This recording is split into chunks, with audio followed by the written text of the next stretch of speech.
It's another edition of Time About the Movies, and today we're taking a look at the movies of July 14th, 1995. We got 5 movies to look at today, so let's just jump on into it. Let's start off with the biggest new release of the weekend, which was the sequel to Steven Seagal's 1992 blockbuster that was Under Siege 2, Dark Territory. A top-secret satellite with nuclear capabilities. A team of international terrorists.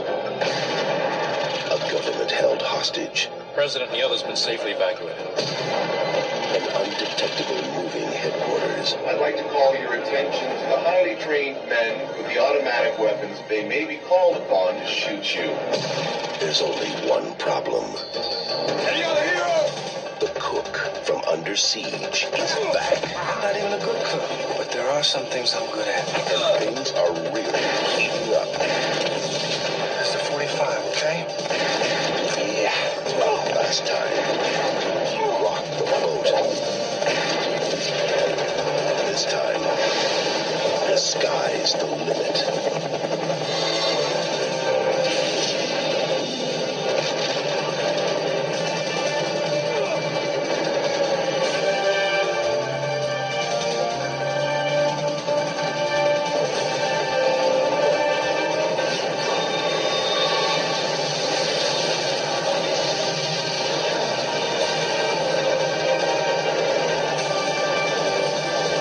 Steven Seagal.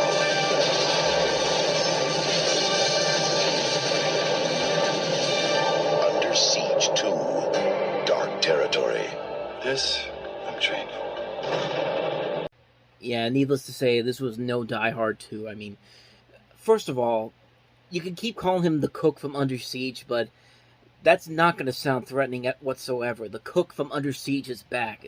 Okay, well, so, but like, this is not a very good sequel. Like, this is not even Die Hard 2. We're pretty much doing the same movie over again, but we can still have fun with it. It's good. It's one of those movies that's just kind of like, it's just not enjoyable whatsoever. It's a really lackluster movie. It doesn't have that same spark that the first movie did. It doesn't help that it's directed by the same guy that did Free Jack, which was not a very good movie when that came out. I will say, though, this was one of the early film scripts, I should say, by Matt Reeves, who would, of course, later go on to do Cloverfield, the Planet of the Apes movies, and, of course, recently the Batman.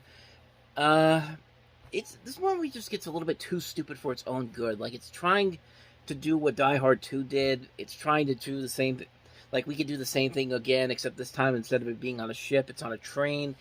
And it's just not enjoyable. There's not that fun aspect in this movie in particular that really gives it that edge that the first movie did. Like, the movie just feels kind of empty. It feels like it's a movie that's it's just trying to do the same thing over and over again. It's nothing new. It's nothing that engaging. It's nothing that interesting whatsoever.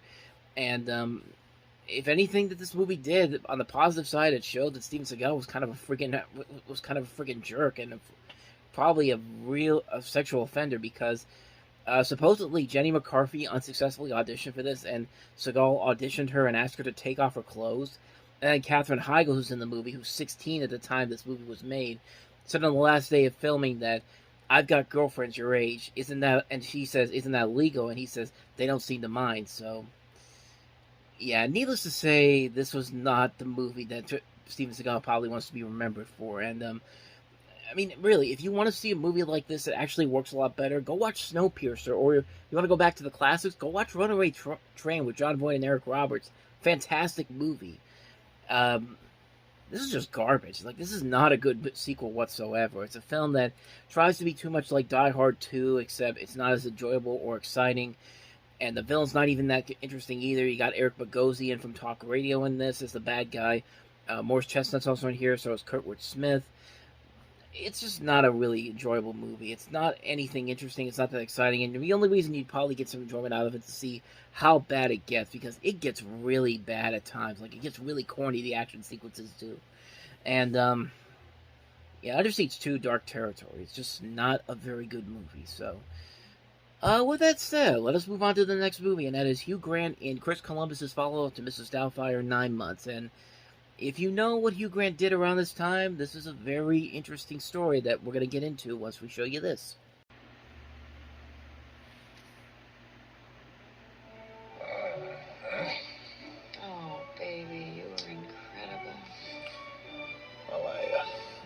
please. An uncomplicated life. I live with the most beautiful, intelligent, sexy, lovely woman in the whole world. My practice is thriving. I'd say my life was dangerously close to perfection, actually. An unbelievable love. To stability. Honey! An unexpected surprise. I'm pregnant. Right. Right. What? Look out! I thought you were using birth control. I was. It's only 97% effective. It says so right there on the box. So therefore 3% completely bloody ineffective, huh? They should put that on a box. You gotta burn all your old girlfriend's phone numbers and pictures, lie down and close your eyes, and you visualize the child of your dreams. What did I tell you about spitting other people's food? Okay, let me get ready for you. Just... Hugh Grant. No, Beck, I was just thinking, we haven't actually made love for 2 months now. Well, maybe we could fool around tonight. Check. In a romantic comedy. What is it? It moved. Huh? About one confused man. If you have a baby, that means he's got to grow up. Honey, all right with you? Two people in love. My love, are you all right? Go away! Right. And 9 months in suspense. Hey, Sal! From the director of Mrs. Doubtfire. 9 months. You're going to inject that thing into my wife? Mm-hmm. That is why women have the babies, you see? Because men can't handle the power.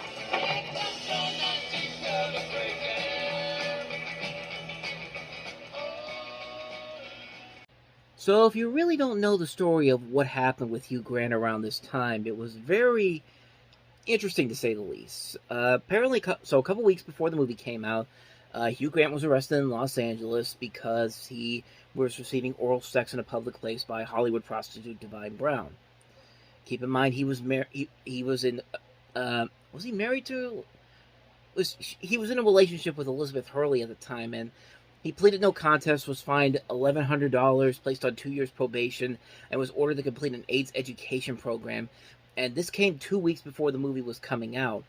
And of note here, The Tonight Show with Jay Leno had him booked for the same week. And that interview, that first interview since that incident, actually helped The Tonight Show beat David Letterman, who, since he went over to CBS at that time, he was the #1 late night guy. And then this was the thing that turned it back over to Jay Leno. And Grant said that in this interview that he did not make excuses for the incident, and Leno basically famously asked him, what the hell were you thinking? Because, I mean, yeah, like, if I have to choose between a prostitute in Hollywood or not Felicity Shagwell, Vanessa Kennington, Vanessa Kennington, excuse me for 1 second. Vanessa Kensington from Austin Powers. I think I know which one I'm going for here.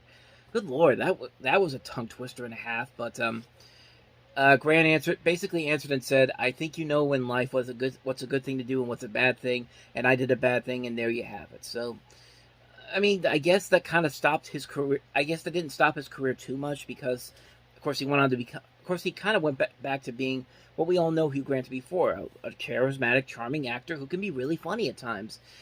And sure enough, this movie was not one of those movies. In fact, Hugh Grant himself has said that his disappointment at his performance in this movie actually led him to that eventual thing that got him arrested is 2 weeks before the movie came out. But really, you can look at this movie and realize that, wow, even for Chris Columbus, who had made hit after hit with Home Alone 2, and Mrs. Doubtfire, and written all these great movies, and it's just like, this is the best you could come up with after all that. And it's a shame because there is a lot of good talent here. Not only Hugh Grant, Julianne Moore, Tom Arnold, Joan Cusack, Jeff Goldblum, Robin Williams in this movie, Alexa Vega, even Charles Martinet, the voice of Mario, is in this movie too. And there's just so much potential in this movie, and with these actors, they could have made it work, but really, it's just a dull movie. Like, it's not really trying to be anything too creative or funny. It's just trying to be like, hey, we've got all these actors in here, let's just throw stuff at the wall and make it all about pregnancy jokes and see if any of these stick. And needless to say, it didn't, but And it wasn't a big flop at the box office. It still made over 138 million worldwide. So I guess this wasn't a total mess of a film financially, but as a film itself, it's really not that great. And you could definitely see why Hugh Grant was very disappointed by this performance. I think this was actually his first American leading role in a movie that he was, because I think at this point he had been in so many British comedies at this point, but this is, I think, the first one where they put him in a movie where he's the star of an American-centered film, and it just didn't work out like anyone thought it would. So yeah, 9 months was not really all that great. So with that said, let's get to a much better movie. Let's get to our next movie. Probably one of the most underrated movies of 1995, and that was, of course, The Indian in the Cupboard.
I mean, there's so many pieces about this movie that just come together so well. Frank Oz, a really good director. We talked about a lot of his movies before, especially What About Bob.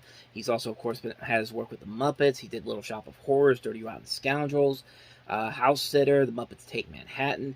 He's made a lot of really good movies as a director, and you also have Melissa Mathison of E.T. fame.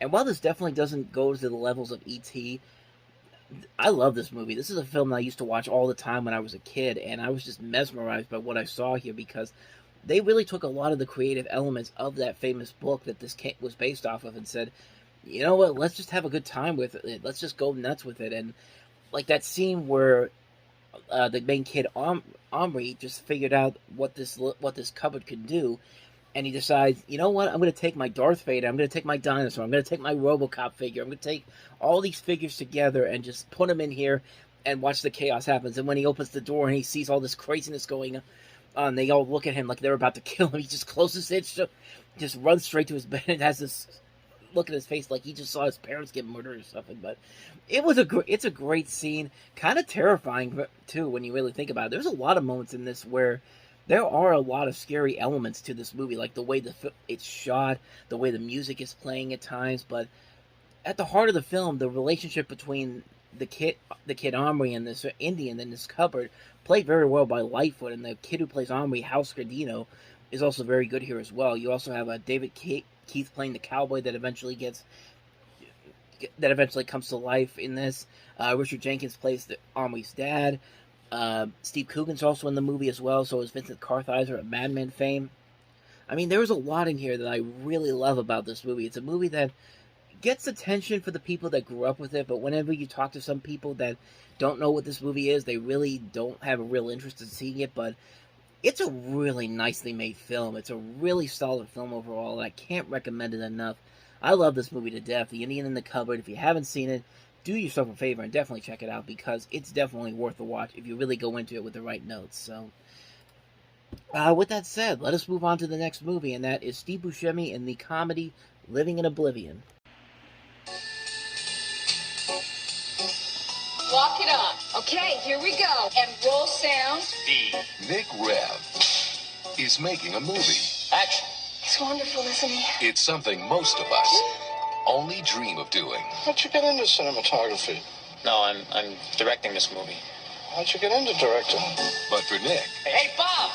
Hey, Bob! Rolling. the dream Cut! Do I have to do everything myself here? is becoming a nightmare. What is your name anyway?